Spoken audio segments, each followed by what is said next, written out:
এই তিনটা জিনিস জ্ঞান অর্জনের জন্য অপরিহার্য।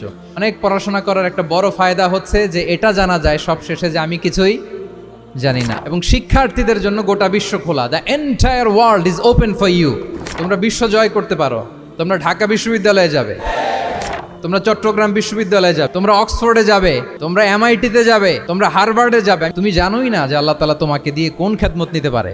ইসলামিক জ্ঞান হোক কিংবা কনভেনশনাল জ্ঞান হোক, জ্ঞান অর্জনের জন্য তিনটা বিষয় অপরিহার্য, এটা আমাদের খেয়াল রাখতে হবে। এক নম্বর হচ্ছে বিনয়, দুই নম্বর হচ্ছে সফর, তিন নম্বর হচ্ছে সবর। এবার আমি জিজ্ঞেস করি, তোমাদের মুখ থেকে আমি শুনতে চাই, বলো জ্ঞান অর্জনের জন্য অপরিহার্য বিষয় কয়টা? এক নম্বরে বিনয়, দুই নম্বরে সফর, তিন নম্বরে সবর। এই তিনটাই লাগবে। বিনয়ী হইতে হবে, ডাউন টু আর্থ হইতে হবে। বিনয়ী না হলে, মুতাওয়াদি না হলে আল্লাহ তাআলা এলেমের নূর দিয়ে ওই ব্যক্তিকে ধন্য করেন না। বিনয়ী হইতে হবে। বলা যাবে না যে আমি সব শিখে ফেলছি, আমি সব জানি, আসলে কিছুই জানি না, আসলে কিছুই জানি না। অনেক পড়াশোনা করার একটা বড় সুবিধা হচ্ছে আমি যে কিছুই জানি না এটা জানা যায়। যারা অনেক পড়াশোনা করে, গভীর জ্ঞান অর্জন করে, অনেক পড়াশোনা করার একটা বড় ফায়দা হচ্ছে যে এটা জানা যায় সব শেষে যে আমি কিছুই জানি না। আবুন নাওয়াস একটা চমৎকার কবিতা লিখেছেন। উনি বলেছেন, ফাকুল লিমান ইয়াদদাঈ ফিল ইলমি ফালসাফাতান হাফিজতা শাইআন ওয়া গাবাত আনকা আশিয়াউ। যে বলে যে আমি সব জানি, তুমি তার বৃদ্ধাঙ্গুলি দেখিয়ে বলা তুমি কিছুই জানো না, তুমি অল্প কিছু জেনেছো। মহাবিশ্বের অনেক রহস্য তোমার কাছে এখন অধরা, এখনো অধরা, অজানা। ওয়া ফাওকা কুল্লি যী ইলমিন আলিম। জ্ঞানীর উপরও জ্ঞানী আছে, জাননেওয়ালার উপরও জাননেওয়ালা আছে। তাহলে বিনয় যেন আমাদের পোশাক হয়, আমরা যেন বিনয়ী হই। আমরা যার কাছ থেকে নলেজ নিব, এলম নিব, তার কাছে বিনয়ী হইতে হবে। যেই পাত্রে পানি ঢালবো এটা থাকবে নিচে, আর যেই গ্লাস থেকে ঢালা হবে ওইটা থাকে উপরে। মুসা আলাইহিস সালাম একবার বানি ইসরাইলের মাঝে আলোচনা করছিলেন। হঠাৎ এক লোক বলে যে, ইয়া নবী আল্লাহ, মান আ'লামু ফিল আরদ। বর্তমান পৃথিবীতে সবচেয়ে বড় জ্ঞানী কে? তো মুসা আলাইহিস সালাম বলে ফেললেন, আনা, আমি সবচেয়ে বড় জ্ঞানী। এটা ভুল বলেন নাই, কারণ যাকে আল্লাহ তাআলা ওহির জ্ঞানে ধন্য করেন তিনিই তো সবচেয়ে বড় জ্ঞানী। তো আল্লাহ তাআলা এই রেসপন্সটা, এই আনসারটা পছন্দ করেন না। আল্লাহ তাআলা চাচ্ছিলেন মুসা আলাইহিস সালাম যদি বলতো যে আল্লাহই ভালো জানে বা আল্লাহু আ'লাম, আল্লাহই সবচেয়ে জ্ঞানী, এটা আল্লাহ পছন্দ করতেন। তো উনি যখন বলে ফেলছেন আমি, আল্লাহ বলে, না মুসা, তুমি যে বলে ফেললে আমি সবচেয়ে বড় জ্ঞানী, তুমি তো সবচেয়ে বড় জ্ঞানী নও, তোমার চেয়ে বড় জ্ঞানী আছে। শুনে তো মুসা আলাইহিস সালাম অবাক, কি আমার চেয়ে বড় জ্ঞানী কোথায়? আল্লাহ বললেন, ইযহাব ইলা মাজমাইল বাহরাইন। দুই সাগরের মিলনস্থলে যাও, ওখানে আমার এক বান্দা আছে, ইসমুহু খাদির। ওই খাদির, যারে আমরা বাংলায় খিজির বলি আর কি, এই খিজির তোমার চেয়েও জ্ঞানী। আল্লাহু আকবার। আপনারা সূরা কাহাফের তাফসীর পড়লে জানতে পারবেন। গেলেন, নৌকার মধ্যে বসা, হঠাৎ একটা চড়ুই পাখি এসে সাগরের পানি খাচ্ছে। অনেক, to make the long story short, বড় স্টোরিকে আমি ছোট করে বলছি। দুইজন নৌকায় বসা, একটা চড়ুই পাখি এসে সাগরের পানি খায়। তো খিজির আলাইহিস সালাম বললেন, মুসা, চড়ুই পাখিটা দেখতে পাচ্ছ? মুসা আলাইহিস সালাম বললেন, হ্যাঁ দেখতে পাচ্ছি। চড়ুই পাখি যে পানি খেলো এইমাত্র, এটা দেখেছো? হ্যাঁ দেখেছি। পানি খাওয়ার কারণে চড়ুই পাখির চঞ্চুতে, মানে ঠোঁটে যে একটু সাগরের ছিটে ফোটা পানি লেগেছে, দেখেছো? মুসা আলাইহিস সালাম বললেন, হ্যাঁ দেখেছি। তো খিজির আলাইহিস সালাম বললেন, এই যে সাগর থেকে, মহাসাগর থেকে পানি খাওয়ার কারণে চড়ুই পাখির ঠোঁটে সামান্য সাগরের ছিটে ফোটা পানি যতটুকু ঠোঁটে লেগে আছে, এটা হচ্ছে তোমার, আমার আর মহাবিশ্বে আমরা যারা আছি সবার জ্ঞান। আর এই পড়ে থাকা মহাসাগরের পানি হচ্ছে আল্লাহর জ্ঞান। চড়ুই পাখির ঠোঁটে লাগা পানি তোমার, আমার আর পৃথিবীর সবার, আমাদের যে জ্ঞান আল্লাহ দিয়েছেন এটা। আর মহাসাগরের পানিগুলো কার জ্ঞান? ওয়ামা উতীতুম মিনাল ইলমি ইল্লা কালিলা। আল্লাহ বলেন, একেবারে একেবারে ভেরি লিটল, যত সামান্য জ্ঞান দিয়ে আমি তোমাদেরকে দুনিয়ায় পাঠিয়েছি। এজন্য আমি সব জানি, এটা আজকে থেকে আমরা আর বলবো?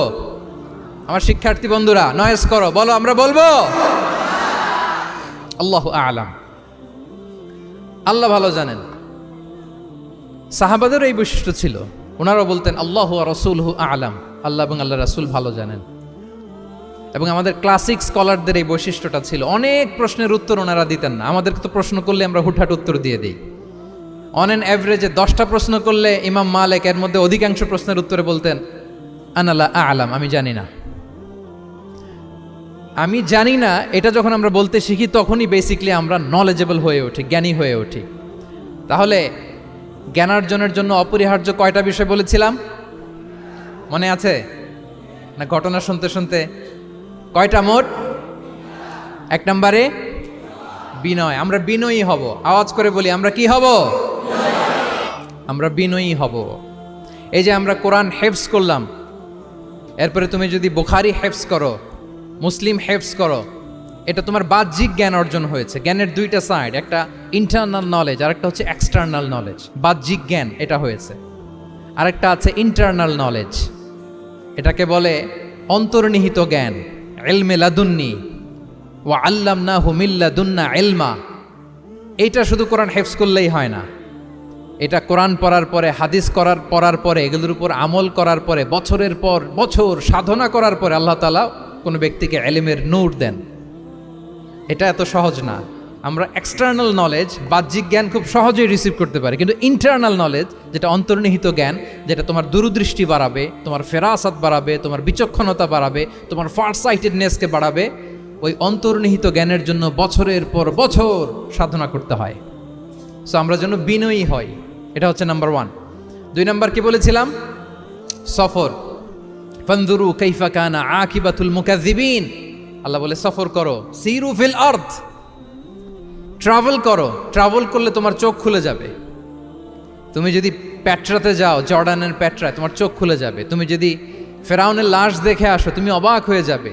তুমি যদি জর্ডানের ডেড সি ঘুরে আসো, তুমি অবাক হয়ে যাবে। 1000টা বই পড়ে তুমি ওই জ্ঞান অর্জন করতে পারবে না, যেই জ্ঞান তুমি ট্রাভেলিং করে অর্জন করতে পারবে। তাহলে ভ্রমণ করতে হবে। আর 3 নম্বরে কি বলেছিলাম? সবর, মানে হার্ড ওয়ার্কিং হইতে হবে। পরিশ্রমের কোনো বিকল্প নাই। There is no alternative to be hard working. কোনো বিকল্প নেই, হার্ড ওয়ার্ক তোমাকে করতেই হবে। এটাই সবর। এই 3টা প্রশিক্ষণই আল্লাহ তাআলা মুসা আলাইহিস সালামকে দিয়েছিলেন। লম্বা ঘটনা, তিনি খিজির আলাইহিস সালামের সাথে সফরও করেছেন, ওনার কাছে যে বিনয়ী হয়েছেন, তারপরে বারবার উনি ধৈর্যহারা হয়ে যাচ্ছিলেন, আল্লাহ ধৈর্যেরও পরীক্ষা নিয়েছেন। তাহলে বিনয়, সফর এবং সবর, এই 3টা জিনিস জ্ঞানার্জনের জন্য অপরিহার্য। এই ফিচারগুলো দিয়ে, এই ক্যারেক্টারিস্টিক্সগুলো দিয়ে যেন আল্লাহ তাআলা আমাদেরকে ধন্য করে। আমরা সবাই পড়ি আমিন। আমরা আল্লাহর কোরআনকে যেভাবে হৃদয়ে ধারণ করতে পেরেছি, আমরা যেন কোরআনের তাদাব্বুরের মধ্য দিয়ে, কোরআনের রিফ্লেকশনগুলোর সাথে নিজেদের অ্যাটাচমেন্ট বাড়ানোর মধ্য দিয়ে আলোকিত মানুষ হতে পারি। আল্লাহ তাআলা আমাদেরকে তৌফিক দান করুক। আমি আবারও তানজিমুল উম্মাহ ফাউন্ডেশনকে অন্তরের অন্তঃস্থল থেকে শুভেচ্ছা জানিয়ে, এবং তোমাদের যে এই চমৎকার সাফল্য, এই সাফল্যর ধারাবাহিকতা কামনা করে, তোমাদের জন্য প্রাণ ঢালা অফুরান দোয়া এবং ভালোবাসা রেখে আমার সংক্ষিপ্ত আলোচনা এখানেই শেষ করছি। আল্লাহ তাআলা আমাদের সবাইকে কথাগুলো বোঝার ও আমল করার তৌফিক দান করুক। হাদা মা ইনদি ওয়াল ইলমু ইনদাল্লাহি আলাইহি তাওয়াক্কালতু ওয়া ইলাইহি উনীব। আসসালামু আলাইকুম ওয়া রাহমাতুল্লাহি ওয়া বারাকাতুহু।